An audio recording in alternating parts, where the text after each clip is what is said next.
ఒక్క మ్యాచ్తోనే హీరో అయిపోయాడా? లేదు.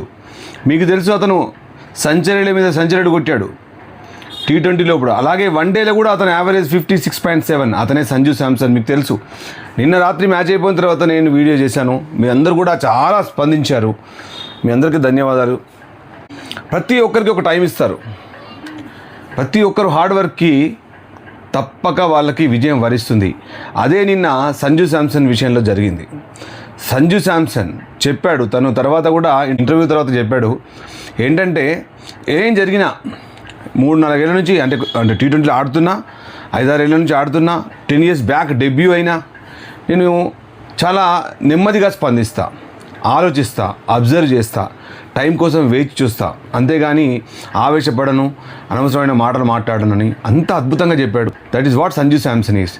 ఎంత కామ్గా ఉన్నాడు. ఇన్ని రోజులు పక్కకు కూర్చోబెట్టారు, కామ్గా ఉన్నాడు. ఇంత పెద్ద ప్లేయర్ ఒకటే మ్యాచ్లో అంటే ఏదో అలా అవకాశం వచ్చిందని ఏదో గాలివాటంగా నేను 97 కొట్టాడా?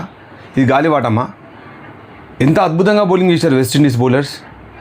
వాళ్ళందరినీ ఎదుర్కొని మిగతా అంటే ఇంకొక విషయం కూడా, మిగతా నలుగురు బ్యాటర్స్ కూడా అభిషేక్ శర్మ, ఇషాన్ కిషన్, సూర్యకుమార్ యాదవ్, అలాగే తిలక్ వర్మ, అలాగే హార్దిక్ పాండ్యా. ఒక తిలక్ వర్మని మినహాయిస్తే మిగతా వాళ్ళందరూ తడబడ్డారు నిన్న. మీ అందరికి తెలుసు ఎంత ఘోరంగా ఆడారో. కానీ అంటే అది ఆ రోజు అది కాకపోవచ్చు, అందుకనే అలా జరిగింది కావచ్చు. కానీ వాళ్ళ ప్రయత్నం వాళ్ళు చేశారు. బట్ అందరు కూడా మంచి ప్లేయర్లే, గొప్ప ప్లేయర్లే. అందుకే మనం మాట్లాడుతున్నాం. సంజు శాంసన్ ఇన్నింగ్స్ విలువ ఎందుకు ఇంత గొప్పగా కీర్తిస్తున్నారు. ఈవెన్ సునీల్ గవాస్కర్, రవి శాస్త్రి, మంజ్రేకర్, అందరూ కూడా, హర్ష భోగ్లే, వీళ్ళందరూ ఎందుకు కీర్తిస్తున్నారు? మాజీ ప్లేయర్లందరూ కూడా. అలాగే యువరాజ్ సింగ్, వీరేంద్ర సెహ్వాగ్, మహమ్మద్ కైఫ్, ఎందుకు వీళ్ళందరూ మరి సంజు శాంసన్ పొగుడుతున్నారు? ఒకటే మ్యాచ్ గురించా? ఏదో గాలివాటంగా 97 కొట్టాడు, సో అతన్ని హీరోగా చేస్తున్నామా? లేదు. అతను కష్టపడ్డాడు. 10 ఏళ్ళ కింద డెబ్యూ అయినాడు. అప్పటికీ అతనికి అవకాశాలు రాలేదు. వన్డేలో అతను అద్భుతంగా ఆడాడు. వన్డేలో సౌత్ ఆఫ్రికాతో సెంచరీ కొట్టాడు. తర్వాత మ్యాచ్లో లేడు. అంటే ఎంత అతనితో కాలం ఆడుకున్నదా? మరి ఎవరు ఆడుకున్నారు?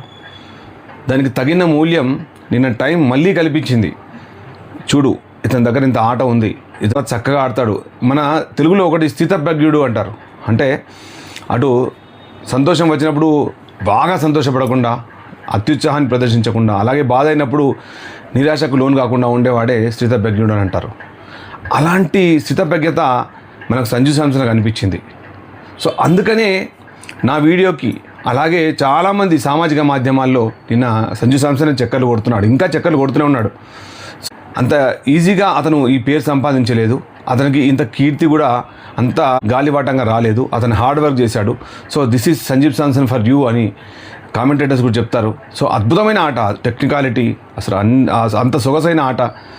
చాలా రోజుల తర్వాత ఒక గొప్ప ఇన్నింగ్స్ చూసిన ఆత్మసంతృప్తినిచ్చింది, చాలా సంతృప్తినిచ్చింది. అలాగే మీ అందరి అభినందనలు, అలాగే మీ అందరి ఆశీస్సులు ఇలానే ఉండాలి. ఇంకా మంచి వీడియో చేస్తాను. Thanks for watching your favourite talk show.